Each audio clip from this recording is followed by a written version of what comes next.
Hello friend, good morning. सदबला aspirant पर आप सभी लोग का स्वागत है। दोस्तों, मैं आज जो है एमसीक्यू जो लाया हूँ वो सूचना प्रौद्योगिकी एक्ट 2000, ये जो बहुत ही इम्पोर्टेंट है एमपी एडीपीओ के लिए और अदर जो स्टेट में पूछे जाते हैं उनके लिए बहुत इम्पोर्टेंट है। दोस्तों, अभी तक जो चैनल हमारे सदबला एस्पिरेंट आप लोग सब्सक्राइब नहीं किया तो हमारे चैनल को सब्सक्राइब कर ले।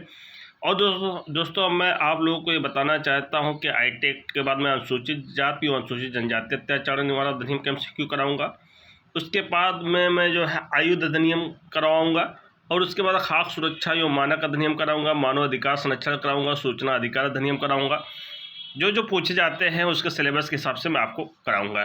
दोस्तों, मैं आज ये शुरुआत करता हूँ, ज़्यादा समय नहीं लेते हुए मैं अपने टॉपिक पर चर्चा करता हूँ।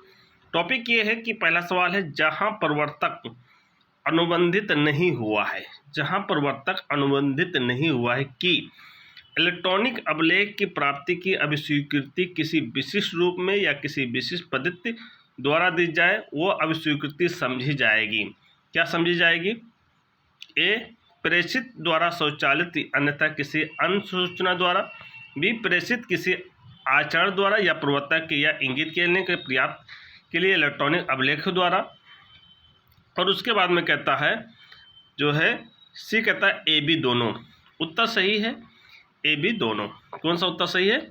ए बी दोनों, यानी प्रेषित द्वारा स्वचालित अन्यथा किसी संरचना द्वारा, प्रेषिती किसी आचरण जो प्रवर्तक को ये इंगित करने के लिए पर्याप्त है कि इलेक्ट्रॉनिक अभिलेख से प्राप्त है। ओके, अब बात करते हैं क्वेश्चन नंबर 2। क्वेश्चन नंबर 2 कहता है, इलेक्ट्रॉनिक अभिलेख की प्राप्ति की अभिस्वीकृति के संबंध में किस धारा में प्रावधान है? यानी इलेक्ट्रॉनिक अभिलेख की प्राप्ति की अभिस्वीकृति के संबंध में किस धारा में प्रावधान है? तो धारा 12 में प्रावधान किया गया है। कहाँ किया गया है? धारा 12 में प्रावधान किया गया है। नेक्स्ट, अब जो है तीसरा क्या कह रहा है, जहाँ प्रवर्तक ने यह नियत किया है कि इलेक्ट्रॉनिक अभिलेख उसके द्वारा ऐसे इलेक्ट्रॉनिक अभिलेख की अभिस्वीकृति के प्राप्त होने पर ही अवधिकार होगा, वहाँ जब तक अभिस्वीकृति इस प्रकार प्राप्त नहीं हो जाती है ऐसा समझा जाएगा कि इलेक्ट्रॉनिक अभिलेख प्रवर्तक है। तो क्या कहा जाएगा? एक, कभी भेजा ही नहीं गया था। क्या कहा जाएगा? कभी भेजा ही नहीं गया था। बी, भेजा गया था और कहीं खो गया है, ये कहने का मौका नहीं दिया जाएगा। ओके, और उसके बाद में क्या कह रहा है? सी कह रहा है कि ए बी दोनों।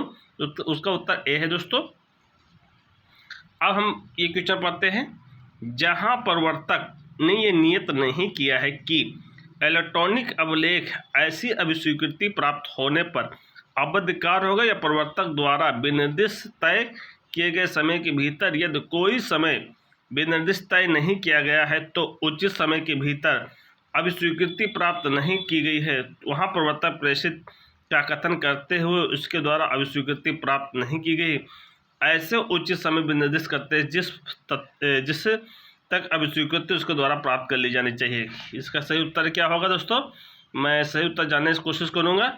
इसका सही उत्तर क्या है, इसका जानने की कोशिश करेंगे दोस्तों। और इसका सही उत्तर है समान ना भेज सकेगा। बी कहता है नोटिस दे सकेगा। सी कहता है प्रेषित को अभिस्वीकृति भेजने के लिए समय सीमा नियत कर सकेगा। तो उत्तर जो है बी और सी दोनों है। क्या है? समन ना भेजा जा सकेगा और नोटिस दे सकेगा। समन के स्थान पर नोटिस दिया जाएगा। ओके, अब मैं बात करता हूँ नेक्स्ट क्वेश्चन नंबर 5। किस निम्न से कथन को सत्य इंगित करिए। तो सत्य इंगित करिए, कथन सत्य इंगित करिए। किसी इलेक्ट्रॉनिक अभिलेख का प्रेषण उस समय होता है जब वो प्रवर्तक के नियंत्रण से बाहर किसी कंप्यूटर साधन में डाला जाता है। ये जो है किसी इलेक्ट्रॉनिक अभिलेख का प्रेषण उस समय होता है जब वो प्रवर्तक के नियंत्रण में बाहर किसी कंप्यूटर साधन में डाला जाता है। ये जो है सत्य नहीं है। ये तो प्रेषित ने इलेक्ट्रॉनिक अभिलेख प्राप्त करने के प्रयोजन के लिए कोई कंप्यूटर साधन अभिहित कर लिया गया है तो प्राप्त उस समय हो जाती है जब इलेक्ट्रॉनिक अभिलेख अभिहित कंप्यूटर साधन में प्रविष्ट होता है। ये भी नहीं सही है। अब बात करते हैं नेक्स्ट सी कहता है कि जो है यदि इलेक्ट्रॉनिक अभिलेख प्रेषित की ऐसी कंप्यूटर साधन में भेजा जाता तो अभिहित होता है, कंप्यूटर साधन नहीं तब भी प्राप्त करते समय की जाती है, तभी इलेक्ट्रॉनिक अभिलेख प्रेषित द्वारा पुनः प्राप्त कर लिए जाते, ये भी सही नहीं है। अब बात करते हैं नेक्स्ट, यदि प्रेषित निर्दिष्ट समय के साथ कंप्यूटर साधन अभिहित नहीं किया गया है तो प्राप्ति तब होती है जब इलेक्ट्रॉनिक अभिलेख प्रेषित के कंप्यूटर साधन प्रविष्ट हो जाता है। ये उपरोक्त में से सभी, तो उपरोक्त में सभी जो है सत्य असत्य इंगित तो जो होता है क्या है, जो है सभी उपरोक्त में सभी, तो उत्तर इसका डी है, ई है। ओके, यानी इसका उत्तर जो है, प्रश्न क्या कह रहा है, प्रश्न ये कह रहा है कि जो है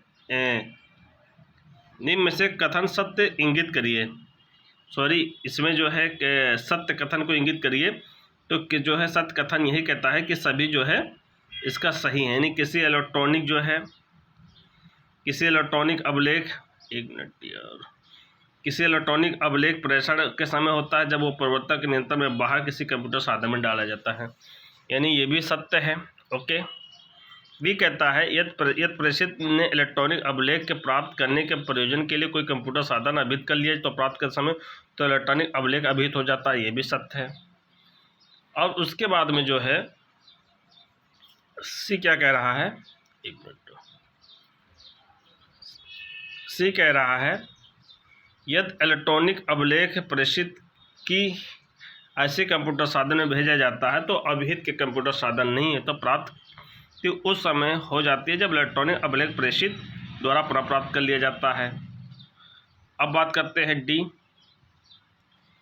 कहता है यदि प्रेषित विनिर्दिष्ट समय के साथ साथ कंप्यूटर के साधन को अभिहित नहीं किया गया तो प्राप्ति तब होती है जब इलेक्ट्रॉनिक अभिलेख प्रेषित के कंप्यूटर साधन द्वारा प्रविष्ट हो जाता है, तो प्रथम से सभी। ओके, अब बात करते हैं नेक्स्ट क्या कह रहा है, यदि कोई व्यक्ति किसी कंप्यूटर के प्रणाली या कंप्यूटर नेटवर्क संसाधन में कंप्यूटर वायरस प्रवेश कराता है तो प्रभावित व्यक्ति प्रतिकर के रूप में नुकसानी का संदाय करने के लिए दायी होगा। यानी कोई व्यक्ति किसी कंप्यूटर प्रणाली यानी कंप्यूटर सिस्टम में, कंप्यूटर नेटवर्क में, कंप्यूटर संसाधन में कंप्यूटर वायरस प्रवेश कराता है तो वो प्रभावित व्यक्ति को प्रतिकर के रूप में नुकसानी के लिए दायी होगा। क्या होगा देखते हैं, क्या होगा, तो इसका जो दंड कितना होगा, इसका दंड जो है एक शासित पत्रकार न्याय निर्णय द्वारा ठीक समझेगा तो जो है ऐसे शासित पत्रकार जो न्याय निर्णय जिससे भी प्रॉपर समझे उस तरीके से उसे दंडित किया जाएगा। ठीक है, अब बात करते हैं क्वेश्चन नंबर 2,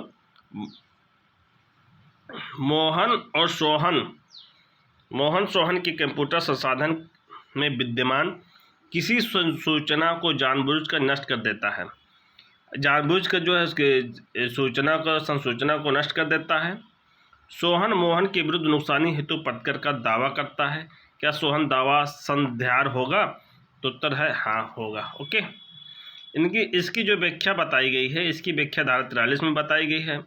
अब धारा 43 देखते हैं क्या कहता है, धारा 43 के अंतर्गत न्यायालय प्रभावित व्यक्ति को सोहन को प्रतिकर के रूप में ऐसे नुकसानी का जो न्याय निर्णय अधिकारी ठीक समझे संदाय करने का आदेश दे सकता है। अब बात करते हैं क्वेश्चन नंबर जो है 3, क्वेश्चन नंबर 3 की बात करता हूँ। क्वेश्चन नंबर 3 क्या कह रहा है, क्वेश्चन नंबर 3, कंप्यूटर प्रणाली में नुकसान पहुँचाने पर प्रभावित व्यक्तियों को शासित या प्रतिकर दिए जाने का प्रावधान किस धारा में किया गया है।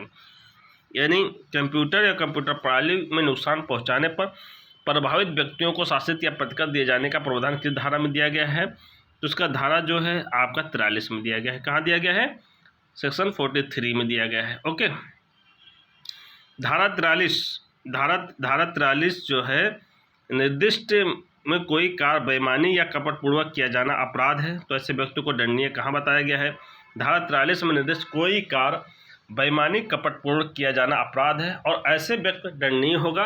कहाँ दंडनीय होगा, तो धारा 66 में होगा। कहाँ होगा, धारा 66 के अंतर्गत होगा। ओके, अब बात करते हैं नेक्स्ट क्या कह रहा है, कंप्यूटर प्रणाली या कंप्यूटर संसाधन के नुकसानी के दावे का निर्णय कौन करता है? तो उत्तर है न्यायालय 5 करोड़ से अधिक का दावे को कर सकता है। बी, न्याय निर्णय अधिकारी 5 करोड़ तक दावे के लिए कर सकता है। अब इसका जो है प्रॉपर निर्णय करता है, जो प्रॉपर डिसाइड करेगा वो न्याय निर्णय अधिकारी तय करेगा, तो उपरोक्त ए बी दोनों की रकम के अनुसार ही कर सकेगा। ओके, अब नेक्स्ट है क्वेश्चन नंबर 6। अब इसका व्याख्या देखते हैं। अध्याय 9 में अधीन शासित प्रतिकर दावे का न्याय निर्णय अधिकारी करता है। यदि क्षति या नुकसानी का दावा 5 करोड़ तक है तो ऐसे मामले का न्याय निर्णय अधिकारी का है। 5 करोड़ से अधिक दावे का न्याय निर्णय अधिकारिता न्यायालय को है। धारा 43 के अंतर्गत दी जाने वाली नुकसानी धारा 66 के अंतर्गत अपराध भी है। अपराध 3 वर्ष तक के कारावास और 5 लाख रुपए तक जुर्माना दोनों दंडित किया जा सकेगा। ओके, अब बात करते हैं नेक्स्ट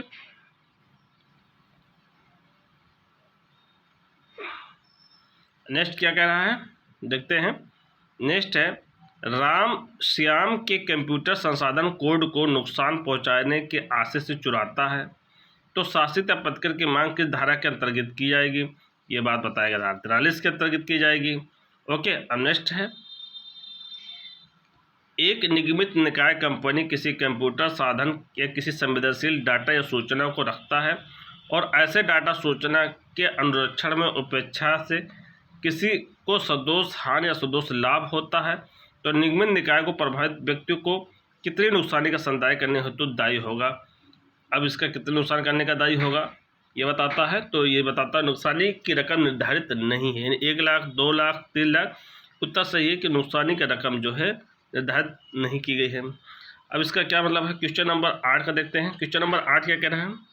क्वेश्चन नंबर 8 कह रहा है, कोई दस्तावेज विवरण या नियंत्रक अथवा प्रमाणकर्ता प्राधिकारी की रिपोर्ट देना अपेक्षित है, उनको देने के लिए असफल रहेगा।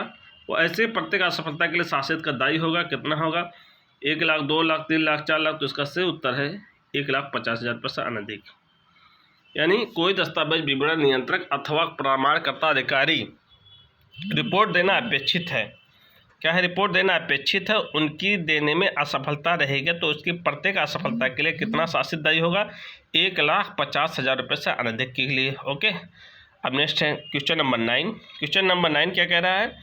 कोई विवरण फाइल करने के लिए विनियम को अनेक देने के लिए विनिर्दिष्ट समय के भीतर कोई जानकारी, पुस्तक या अन्य दस्तावेज देना अपेक्षित है। विवरण फाइल करने या ऐसे दस्तावेज विनियमों या उनके द्वारा विनिर्दिष्ट समय के लिए भीतर देने में असफल रहेगा तो ऐसे प्रत्येक दिन के लिए जिसके दौरान ऐसी असफलता चालू रहती है तो दायी होगा। यानी कहता है, क्या कहता है कि क्वेश्चन नंबर फिर से पढ़ते हैं, रिपीट करते हैं। कोई विवरण फाइल करने या विनियमों में उनके देने के लिए विनिर्दिष्ट समय के भीतर कोई जानकारी, पुस्तक या अन्य दस्तावेज देना अपेक्षित है। विवरण फाइल करना या ऐसे दस्तावेज विनियमों में उनके देने के लिए विनिर्दिष्ट समय भीतर देने में असफल रहेगा तो ऐसे प्रत्येक दिन के लिए जिसके दौरान ऐसी असफलता चालू रहती है तो दायी होगा। कितना होगा? तो 5,000 रुपये से अधिक शासित होगा। ओके, अब बात करते हैं क्वेश्चन नंबर 10 की। लेख बहियाँ या अभिलेख बनाए रखता है, अपेक्षित है, उन्हें बनाए रखने के लिए असफल रहता है तो ऐसे प्रत्येक दिन के लिए जिसके दौरान ऐसी असफलता चालू रहती है तो दायी होगा। क्या होगा? यूनिट जो है क्या कहता है कि जो लेख बहियाँ या अभिलेख बनाए रखने के अपेक्षित है और उन्हें बनाए रखने में असफल रहता है तो ऐसे प्रत्येक दिन के लिए जिसके दौरान ऐसे असफलता चालू रहने के दौरान वो दायी होगा। तो कितना होगा? उत्तर है 10,000 रुपये से अनधिक शासित हो तो दायी होगा। कितना होगा? 10,000 रुपये से अनधिक शासित हो तो दायी होगा। अब बात करते हैं क्वेश्चन नंबर 11 की। क्वेश्चन नंबर 11 क्या कह रहा है? क्वेश्चन नंबर 11 कह रहा है कि एक व्यक्ति किसी कंप्यूटर तंत्र यानी कंप्यूटर सिस्टम, कंप्यूटर नेटवर्क की संसूचनाएं धारित या विवरण को सहित या उसके स्वामी या उसके भाषाधक किसी व्यक्ति को अनुमति के बिना निकालता है तो उसे प्रभावित व्यक्ति को कितना प्रतिकर देना पड़ेगा? 10 लाख, 25 लाख, 50 लाख।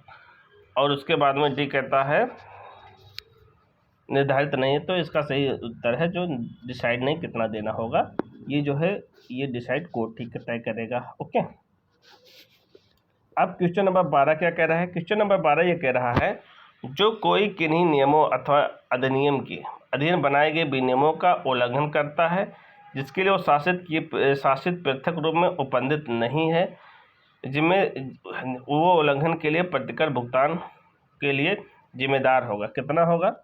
यानी जो कोई किन्हीं नियमों अथवा इस अधिनियम के अधीन बनाए गए विनियमों का उल्लंघन करता है, जिसके लिए शासित पृथक रूप से उपबंधित नहीं है, वो उल्लंघन के लिए प्रतिकर का भुगतान के जिम्मेदार होगा। तो कितना होगा? 25,000 रुपये तक वो जिम्मेदार होगा। कितना होगा?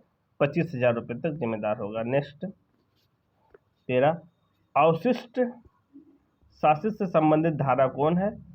तो अवशिष्ट से संबंधित धारा 45 है। ओके।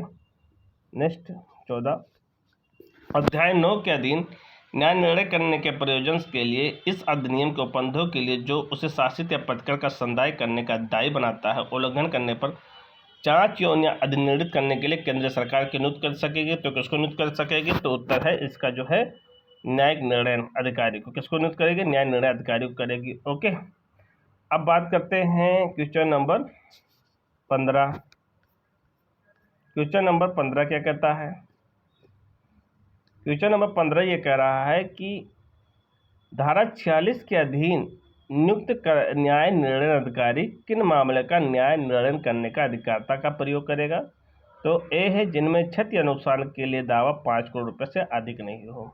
यानी धारा 46 के अधीन नियुक्त न्याय निर्णय अधिकारी किन मामलों को न्याय निर्णय करने का अधिकारिता का प्रयोग करेगा? तो उत्तर है ए जिनमें क्षति या नुकसान के लिए दावा 5 करोड़ से अधिक नहीं है।